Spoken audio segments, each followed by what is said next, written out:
Hi everyone, this is Julie Turkewitz. I'm a reporter with the New York Times. I am here in Oakland, California. I'm at the Ghost Ship. The Ghost Ship is the warehouse that burned down about 10 days ago, on December 2nd. So we're going to talk to you guys a little bit about our investigation. We're doing something different here at the New York Times, where we are updating readers and talking to readers throughout the process of an investigation, which is something new. So we're very interested to hear from you. This is has become sort of a memorial. I want to sort of remind everyone that 36 people died here. You know, the youngest one was 17, the oldest was 61. We have profiles. We're going to provide a link to that. And then we're going to talk to you about some of the questions that we're trying to answer for you. Sort of walk you through what you're looking at. This is the warehouse. You can sort of see some of the charred insides. This is the memorial down here, and I'm going to walk you through what some people have been saying. People have been sort of stopping by to pay their respects. Some people are reporters, some people are in the community. I'll just sort of walk you over here. This is some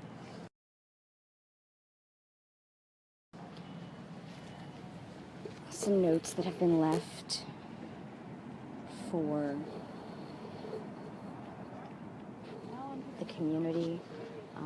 There's one over here that I'll walk towards later, but it's a picture, and it says, "Now they care about us," and it something that definitely affected me. So what do we know about what happened here, right? This fire took place at about 11:30 at night. Not this past Friday, but the Friday before that. 36 people died. Some people got out okay. And we're looking at a number of different angles. One of the, some of the individuals we've been looking into include the owner of this building. Her name is Chor Ing. We have a little bit of information about her, which we're also going to post. She bought this building in 1988, and She bought this building in 1988. She owns a number of other buildings. It seems like her children help her run the buildings. There were a number of apparent violations at this space, right? She owns this building, the building down there, this building down here, and we found some her tax records, which indicate that she paid about $26,000 in code enforcement fees on this lot over here. The city hasn't told us, the city and the county have not told us what those code enforcement fees were for. So we are sort of continuing to look at her. Want to remind everyone that, we're here in Oakland, California. This is Julie Turkewitz. I'm a reporter with the New York Times. I'm one of many reporters here right now. Right? So one of the other groups of folks that we're looking into are the couple who ran this artist collective, right? They ran an artist collective inside the warehouse. There were people living there. They legally were not supposed to be living there. And there's sort of, questions around what kind of legal responsibility those folks might have. There were no sprinklers. There were not very many exits. So we are looking into those folks also. And then the other thing that we are really looking into is, the role of the city, right? So the city has several departments that are in charge of looking at these buildings and making sure that they're safe for people who live in this community. So I'm going to talk a little bit about that in a second, but first I'm just going to go back to this memorial and walk people through it a little bit. You guys will have to tell me if the connection is a problem. Hi, sir. So I'm seeing that I have 25 comments so far, but for some reason I'm not seeing those comments, everyone. So I hope that you're still with me. Okay. Okay, the connection is great. So I should have probably said this from the beginning, but I'm really interested in hearing from all of you who are out there on Facebook, what kinds of questions you have about this fire. In particular, we're interested in talking to officials fire officials who can talk to us, sort of give us their expertise and their look at this. So we'd love to hear from you. Please email us at oaklandfire@nytimes.com. So one of the things that we're really looking into here is the role of the city in this fire. What kind of legal responsibility do they have to look at this building to make sure that it's safe? Did all the officials do their jobs? We don't know the answers yet. We have a comment here from Evelyn Krause. Thanks, Evelyn. What a sad story. May those who've perished in this terrible tragedy rest in peace. May their families know.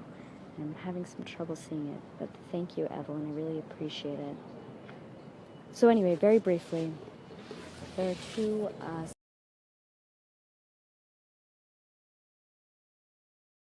city departments who are charged with looking at buildings. One is the planning and building department. The other is the fire department.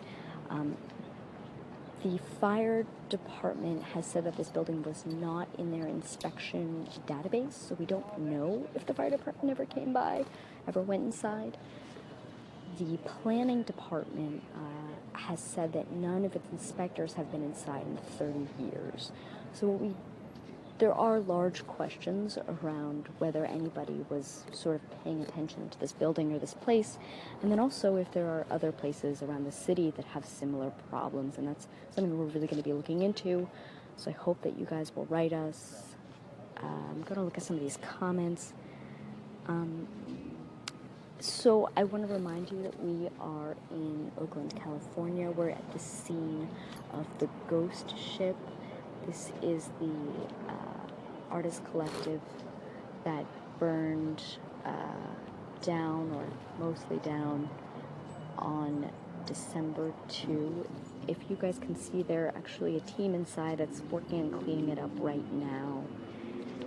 And this is a memorial that has sort of sprung up next to or in front of the building.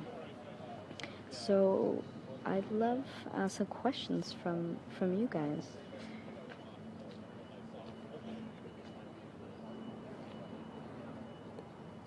All right, there was a question.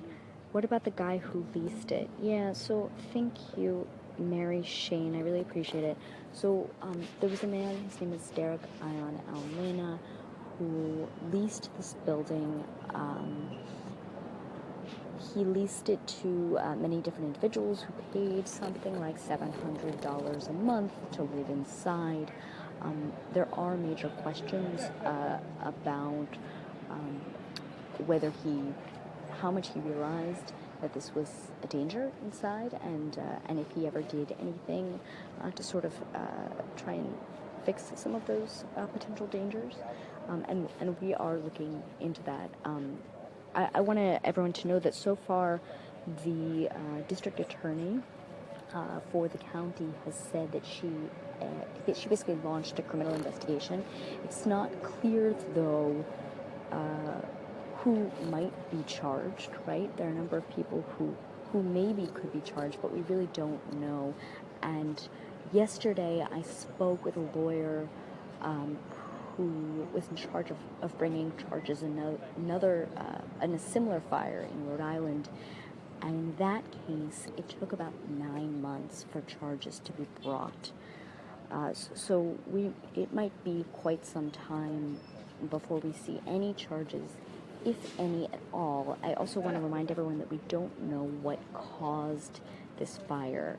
In the Rhode Island case, this was a 2003 fire. They knew almost immediately what caused the fire. Here we don't know, and so that is going to make it more difficult for any kind of criminal investigators to bring some kind of case. I'd love some more questions. Oh, thank you so much, everyone. Dwayne McKnight.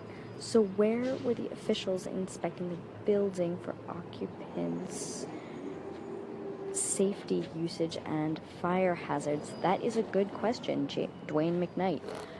So we have put in a number of requests under something that's called the Freedom of Information Law, Freedom of Information Act, and we have requested a lot of information about, say, how many times police came by this building, for example, any sort of paperwork related to any kind of inspections or visits by inspectors in the fire department we have asked for, and we hope that we will receive those. All right, what other questions? Thank you, everyone. I'm going to step back a little bit. Paulina Sanchez Navarro, she asks, or she wants to know this to stop happening. I think a lot of us do, right?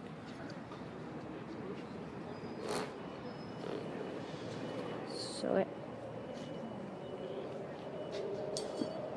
did they give an exact number of the deceased? Evelyn Krause, thank you for your question. I really appreciate it. So, yes, 36 people died in this fire. There were different groups of people in the building at the time. Some people who lived there, who lived in this warehouse, and then there were also people who were just there for a party. And most of the people who died were just there for a party, and probably didn't realize that this place wasn't up to code. Maybe they knew it was not sanctioned to be a party. Maybe they didn't. We're not really sure. So everyone, we're going to have to wrap up really pretty soon, but I want to invite you all to write us at oaklandfire@nytimes.com. We're also providing links to some of the stories we've written, and we're going to be here for some time. So keep tuning back and let us know what kinds of Facebook